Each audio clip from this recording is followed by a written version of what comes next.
boy throws up a ball with a velocity of 20 metre पर second. एक बच्चा ball को ऊपर की तरफ फेंकता है और उसकी वेलोसिटी होती है 20 मीटर पर second. Find the time elapsed between the throwing and catching the ball. अब हमें फाइंड करना है टाइम कितना लगता है बॉल के ऊपर जाने और नीचे आने के बीच में, जो टाइम है वो कितना है. यहाँ पर हमारे पास डेटा क्या है. इस न्यूमेरिकल के दो पार्ट्स हैं. एक पार्ट वो जिसमें बॉल जो है ये ऊपर की तरफ जा रही है, एंड दूसरा पार्ट वो जिसमें बॉल नीचे की तरफ आ रही है. इनिशियल वेलोसिटी जिससे बच्चे ने बॉल ऊपर फेंकी वो हमें दी हुई है, दैट इज 20 मीटर पर सेकेंड. फाइनल वेलोसिटी, क्योंकि बॉल आखिर में रेस्ट पे आ जाएगी इसलिए इसकी फाइनल वेलोसिटी है 0 मीटर्स पर सेकेंड. एक्सेलरेशन किसके इक्वल है, ग्रेविटी के इक्वल, दैट इज 10 मीटर पर सेकेंड स्क्वायर. हमें फाइंड करना है टाइम और हमें फाइंड करनी है हाइट. हाइट हमसे पूछी नहीं गई, लेकिन टाइम को कैलकुलेट करने के लिए हमें हाइट फाइंड करनी पड़ेगी. फर्स्ट इक्वेशन ऑफ मोशन क्या थी, Vf is equal to Vi plus AT. इस इक्वेशन को रीअरेंज करेंगे, हमें टाइम चाहिए. सो टाइम के लिए इक्वेशन हमारे पास क्या हो जाएगी, Vf minus Vi upon A. Values put करेंगे हम. Vf है हमारे पास 20 माइनस Vi है 0 अपॉन A जो है वो है हमारे पास 10 मीटर पर सेकेंड. सो टाइम हमारे पास किसके इक्वल हो जाएगा, 2 सेकेंड्स. हाइट फाइंड करने के लिए हमारे पास फॉर्मूला होगा second equation of motion, that is S is equal to VIT plus half AT square. S यहाँ पर है हमारे पास height. So height is equal to Vi हमारे पास है 0 मल्टीप्लाइड बाई T आ गया 2 प्लस 1 अपॉन 2 एक्सेलरेशन 10, जो ग्रेविटी है वो हमारे पास एक्सेलरेशन होगी, मल्टीप्लाइड बाय टाइम का स्क्वायर. अगेन ये 0 हो जाएगा पूरा, plus cancellation 5 multiplied by 2 into 2 4.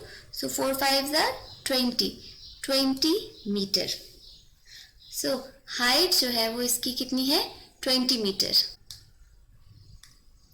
Downward motion की कैलकुलेशन करने से पहले हमने हाइट फाइंड कर ली. हाइट हमारे पास आ रही है 20 मीटर. इसको हम कैलकुलेट करेंगे फॉर द डाउनवर्ड मोशन. अब डाउनवर्ड मोशन के लिए हमारे पास इनिशियल वेलोसिटी हो जाएगी 0 मीटर पर सेकेंड. फाइनल वेलोसिटी इसकी होगी 20 मीटर्स पर सेकेंड. ऑपोजिट हो जाएगा अपवर्ड मोशन. अपवर्ड मोशन में इनिशियल वेलोसिटी थी जिससे थ्रो किया गया था 20 मीटर पर सेकेंड और फाइनल वेलोसिटी थी 0 मीटर पर सेकेंड. यहाँ पर जाके बॉल स्टॉप हो गई थी. अब जब बॉल नीचे की तरफ वापस मूव करेगी तो उसकी इनिशियल वेलोसिटी वही होगी जो इसकी हमने यहाँ से इनिशियल वेलोसिटी दी थी, दैट इज 20 मीटर पर सेकेंड. और चूंकि नीचे आके रेस्ट पे आ जाएगी इसलिए फाइनल वेलोसिटी इसकी होगी 0 मीटर पर सेकेंड.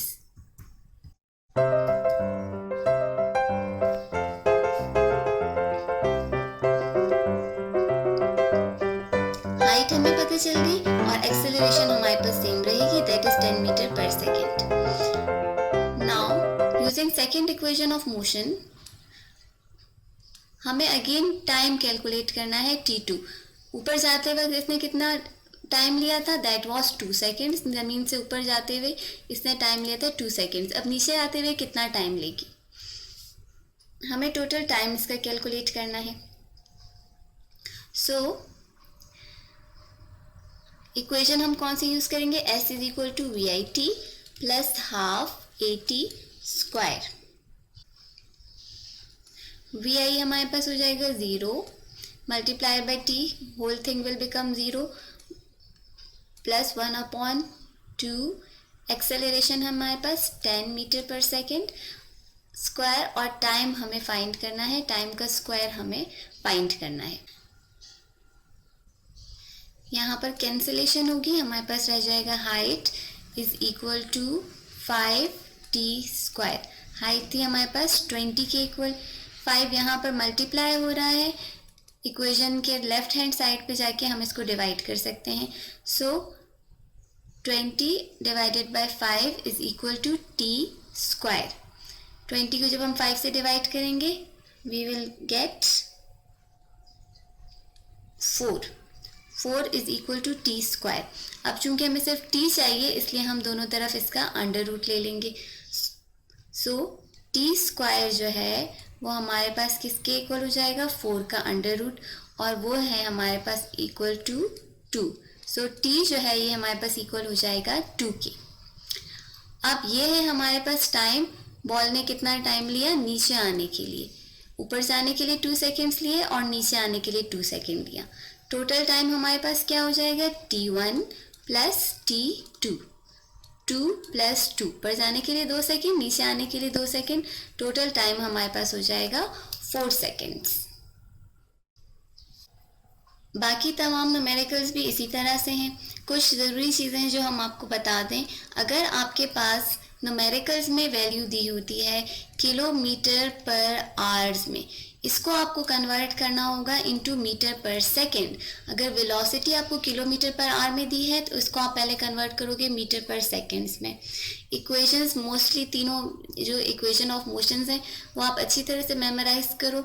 हमारे पास इक्वेशन ऑफ मोशंस क्या है, V F is equal to V I plus A T, S is equal to V I T plus half A T square, and 2as is equal to V F square minus V I square.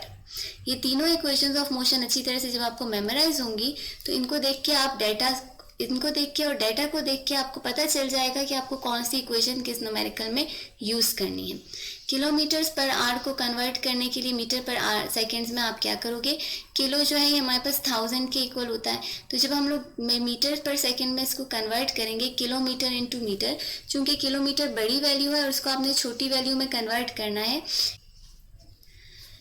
इसलिए आप जो भी value होगी, फर्ज करो हमारे पास है 2 kilometre per hour, इसको आप मल्टीप्लाई करोगे बाय 1000 ताकि आप किलोमीटर को कन्वर्ट कर सको इनटू मीटर, और फिर डिवाइड कर दोगे 60 मल्टीप्लाइड बाय 60. आवर्स को आप पहले कन्वर्ट कर रहे हो मिनट्स में, इसलिए आपने इसको डिवाइड किया बाय 60, और फिर मिनट्स को कन्वर्ट करना है सेकेंड्स में, इसलिए अगेन इसको डिवाइड कर दोगे बाय 60. क्लियर? आपके पास न्यूमेरिकल्स कन्वर्ट हो जाएंगे, वेलोसिटी कन्वर्ट हो जाएगी इनटू मीटर पर second. Stay tuned for more videos.